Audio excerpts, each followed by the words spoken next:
My elder sister Dove, aged 29, attempted to seduce my fiancé before our wedding in order to break us up. She was caught on camera and disowned by her parents. This incident is representative of my relationship with my sister Dove, who is 29 years old and 5 feet 9 inches tall. She has a slim build and dark brown hair. She has a strong dislike of my existence, claiming that I am leading a life that I do not deserve. She is divorced and currently living with my parents. She was unemployed and had dropped out of college for her affluent boyfriend, who subsequently divorced her when she demonstrated her true character. Our relationship with our sister was never particularly strong. She was the attractive and intelligent one, and her parents always praised her and sided with her, leaving us with a sense of inadequacy. She lauded her physical appearance, while I was merely average. This caused me to feel inferior and insecure.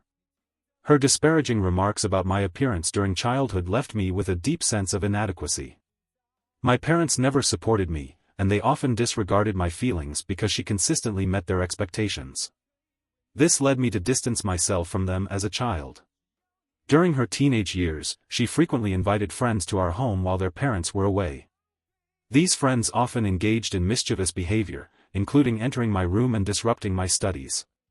On one occasion, they even damaged my project, which resulted in me nearly failing the assignment.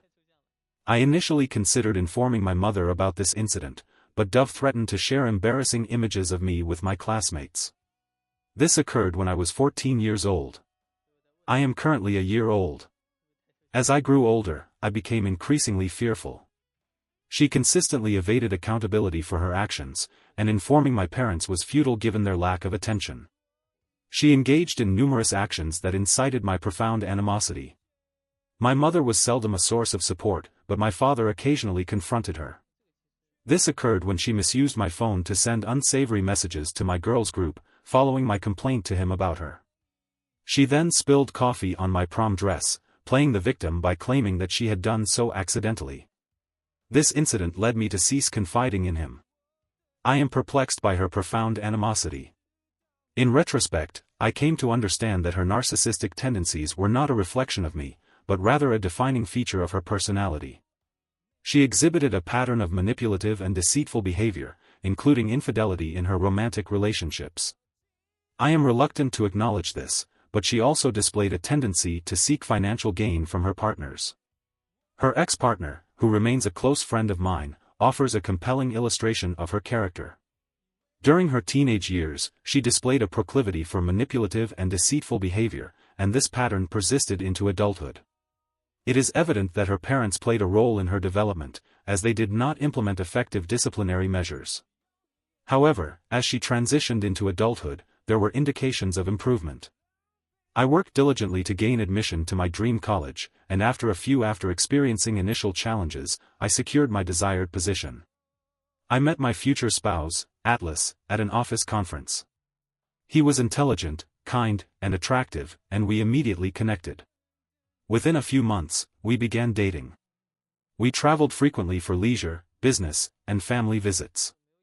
This contributed to the strength of our relationship.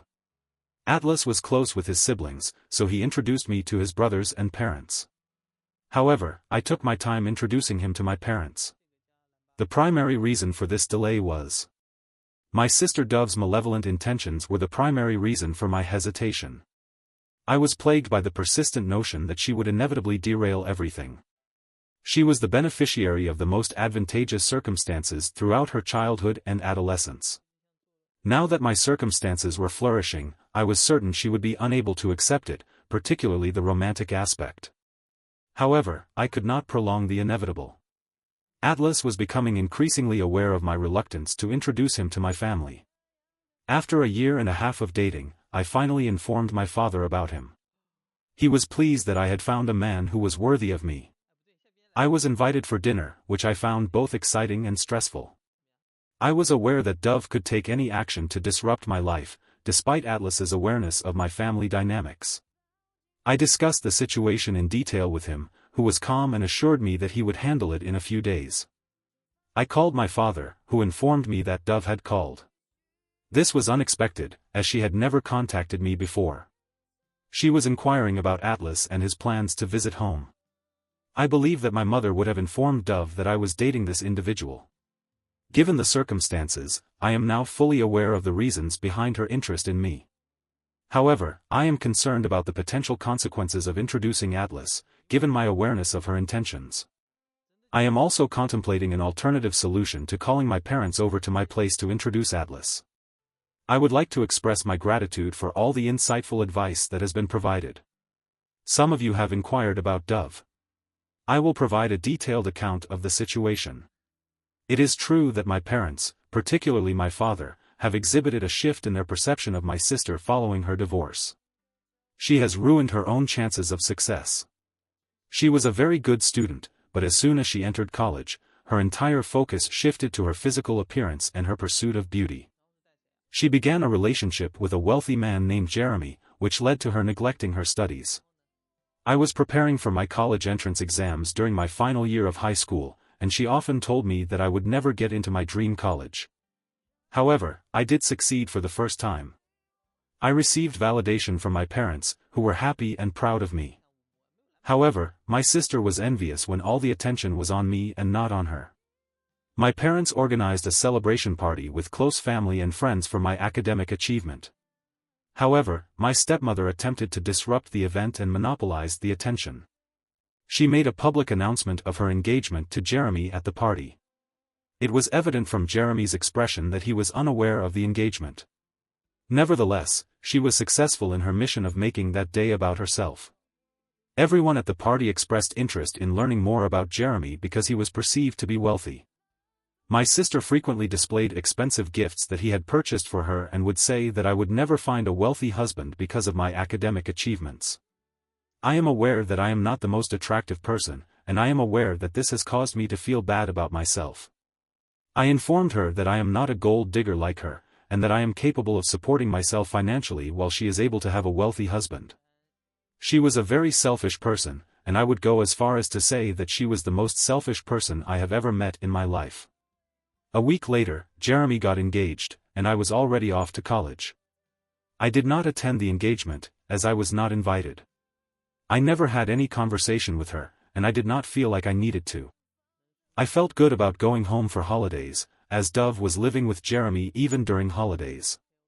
She would off. After a year of dating, Jeremy and Dove got married in a lavish ceremony.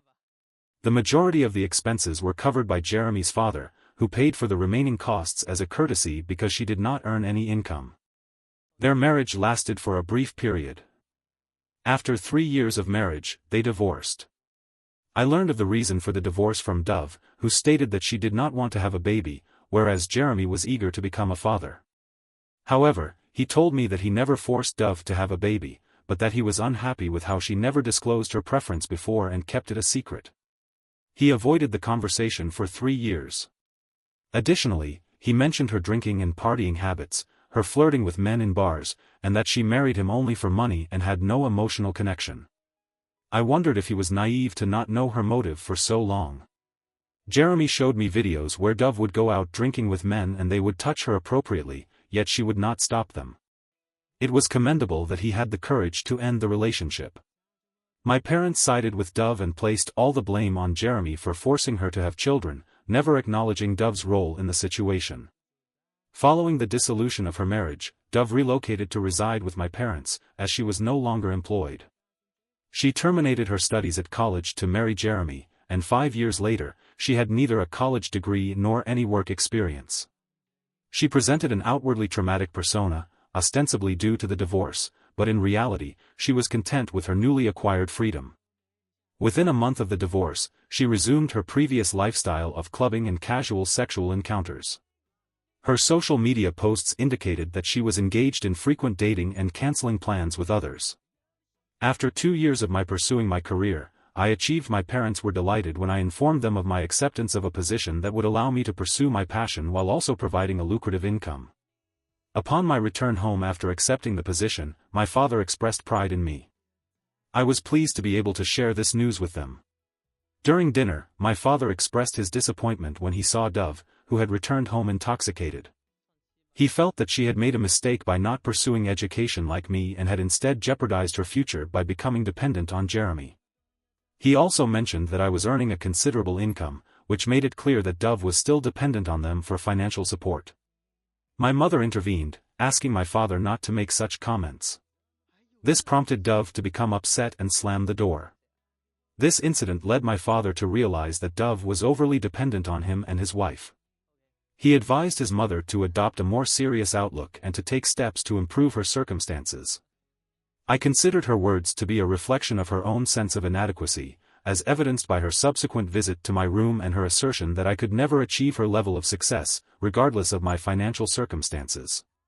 She purchased items that made me feel ashamed, pointing at my belly fat and chubby cheeks.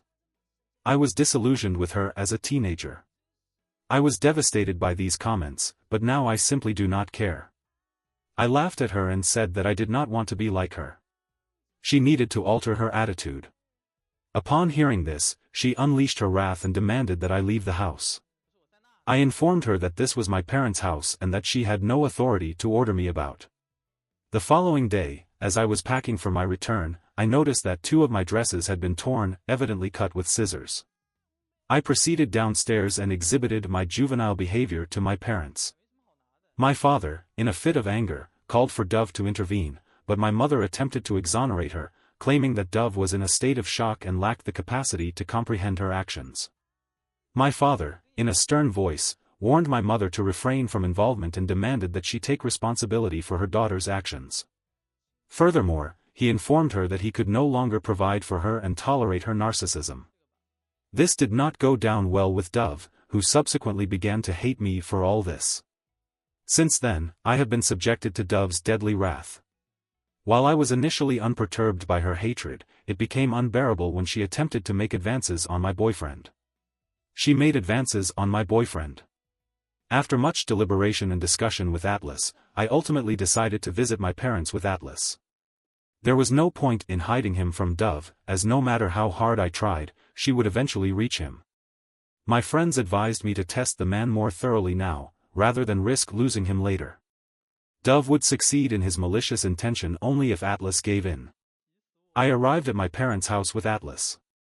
She was throwing herself at him.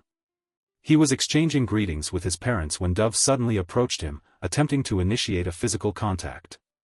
I am uncertain as to what motivated her to believe that Atlas would be receptive to her physical appearance. She had altered her appearance, dyeing her blonde hair black, wearing a new dress, and applying makeup and nail polish. She was attempting to insert herself into the conversation, and it was evident that everyone else at the dinner table was ignoring her. She rushed to sit beside Atlas when I asked. She was instructed to move, and I requested that she remain in place. She exhibited a displeased expression and proceeded to relocate. She inquired about Atlas's interests and, upon learning that he expressed an affinity for a particular topic, she professed a similar interest. However, she did not genuinely share the same enthusiasm for the subject matter. Instead, she would often engage in conversation about her and Atlas's apparent compatibility, punctuating her remarks with a suggestive wink directed at me. Despite her attempts to disguise the underlying seriousness of the situation, her actions were clearly intended to deflect attention from the fact that Atlas was visibly uncomfortable. He chose to disengage from the conversation with her parents and instead engaged in a discussion with her father and mother. Her actions were perceived as a poor decision, particularly after dinner. I excused myself from the gathering. Atlas proceeded to take a shower and shower alone when Dove entered the room, requesting that Atlas call her number. Atlas informed Dove that he was unable to locate his phone, and thus, he proceeded to call her number. This was all part of a scheme to obtain Dove's number. Additionally, Atlas informed me that when he was occupied with other tasks, Dove attempted to gain his sympathy by narrating her personal experiences of divorce and mental distress, which she had endured for years. The humorous aspect of this interaction was that Dove's mother also joined in, expressing her discontent with Jeremy. Atlas then inquired of me if I wished to accompany him. Before I could utter a word, my sister rose from her seat and said, "Sure." Atlas gave her a quizzical look and said he wanted to speak with me privately. Her face flushed with embarrassment, she excused herself and went inside her room. It has only been a few days of this visit, and I anticipate Dove will employ tactics to lure Atlas into her bed. I am fearful of this, but I also trust my man and want to see how he handles her advances. I will provide an update shortly. I am engaged to Atlas, who proposed to me last month on a trip. He did so with a ring, and I was overcome with emotion.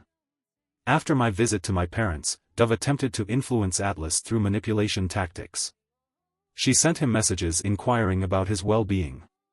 Atlas is a cat lover, so Dove flooded his inbox with videos of cute cats. However, after she learned about Atlas's affection for cats, she acquired one for herself. She now records her interactions with the cat and posts them online. She then proceeded to send them to Atlas for the initial few weeks. Atlas would show me Dove's desperate greetings and messages, which appeared to be caring, though they were actually insincere.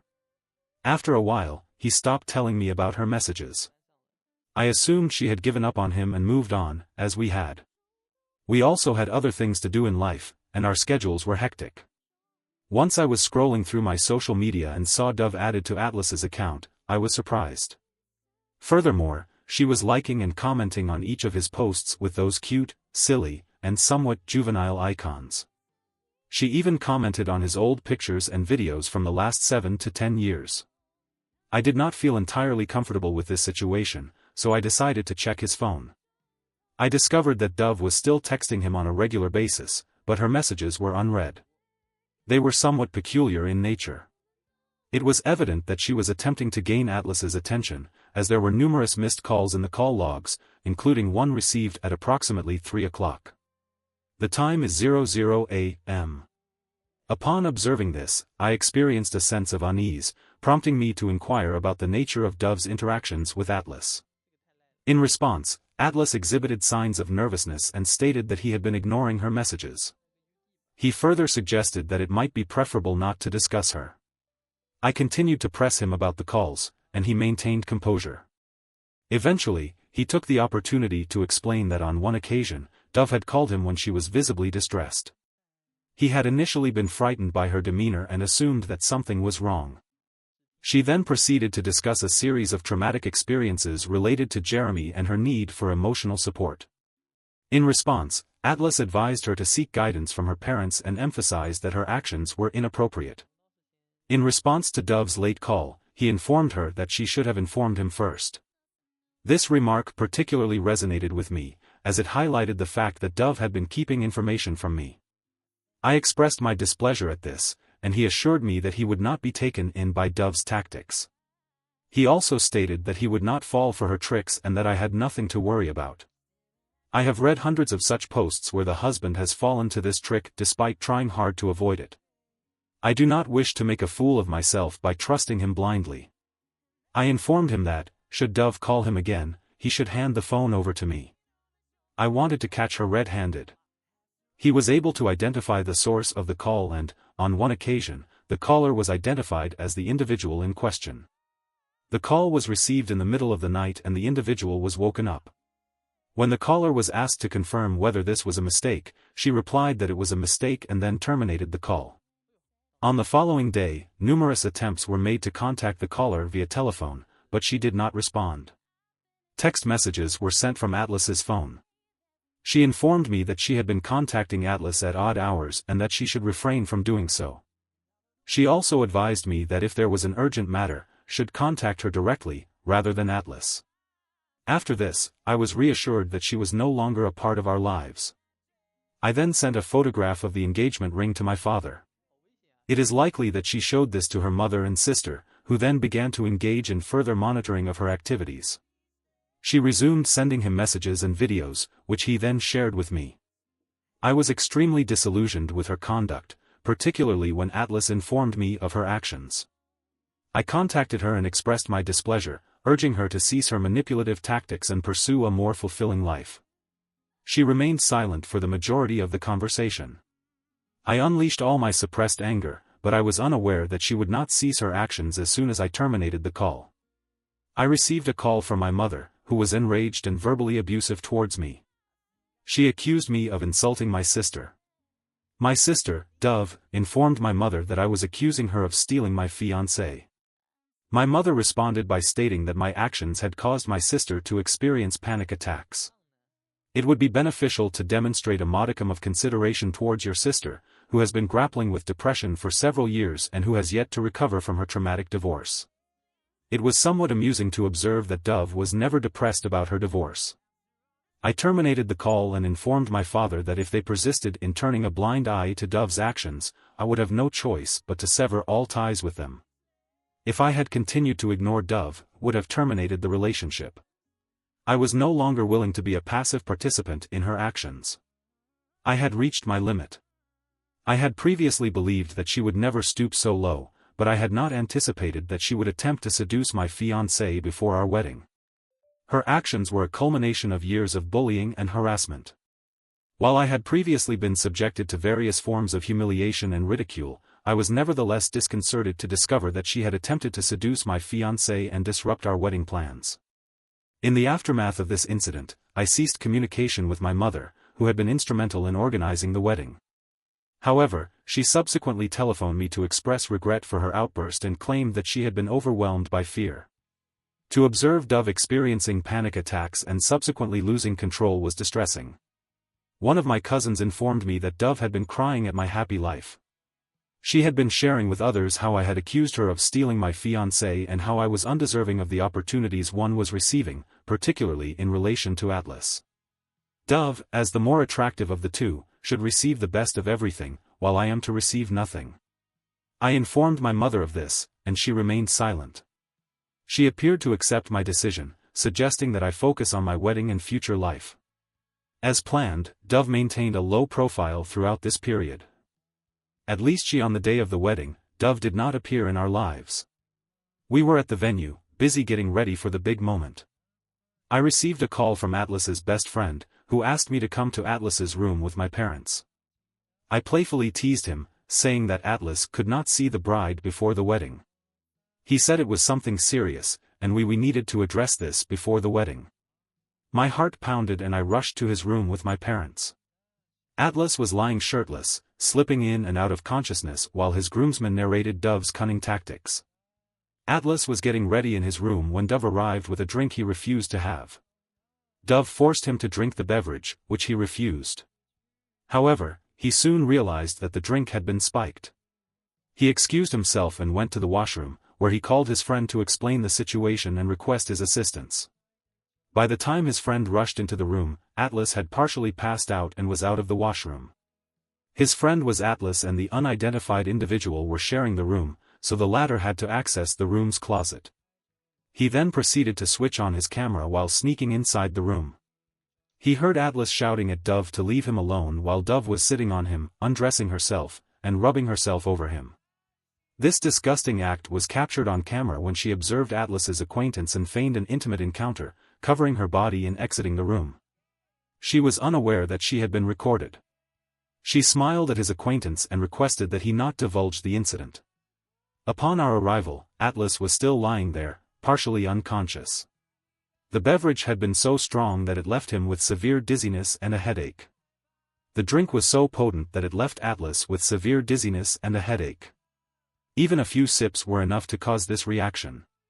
The drink was still lying there with some solid particles settled at the bottom. This was a highly embarrassing moment for my parents, who were unable to believe that Dove would do something so awful. Mom called her, asking her to come to Atlas's. Upon her arrival, she was observed to have smudged lipstick on her face. She proceeded to state that she was aware that her actions had caused her parents to be upset with her, but that she had been the victim of a situation in which she had been the aggressor. She informed them that Atlas had been making advances towards her since their initial meeting, and that he had convinced her to engage in a one-time sexual encounter prior to the wedding. Her mother then proceeded to slap her, informing her that they were aware of the situation and that her actions had been recorded on camera. She was visibly shocked to learn that her parents had kicked her out of the venue. Before she could create any further disturbance, the security personnel were instructed to prevent her from entering the premises. She had deliberately sought to make it known that she was engaged in a sexual act with Atlas, with the intention of persuading me to cancel the wedding. My father contacted the doctor, who confirmed that Atlas had been served a spiked drink, which had affected his mental state. Atlas's parents and siblings were so agitated that they wanted to hunt her down. My parents had to apologize to them in order to calm them down. The wedding was subsequently postponed. The wedding was postponed until Atlas recovered from several rounds of vomiting. This news was disseminated among the guests, who were privy to the latest developments for the following days. When Atlas recovered, my father escorted me down the aisle. I was pleased to see him as my husband, yet I was equally preoccupied with the events that had transpired. Atlas incorporated an additional clause into his vows, promising to safeguard our relationship from all individuals who opposed our union. Following our return from our honeymoon, my parents paid us a visit and expressed their apologies to Atlas for the distress caused by Dove. My father reassured us that Dove would no longer be a part of our lives, and that she had been evicted from the family home and instructed to live independently. I am still struggling to come to terms with the incident. My wedding was on the verge of being called off if it had not been for the fact that my friend had recorded the events. I would have never believed that Atlas was not involved in this had I not seen the recording.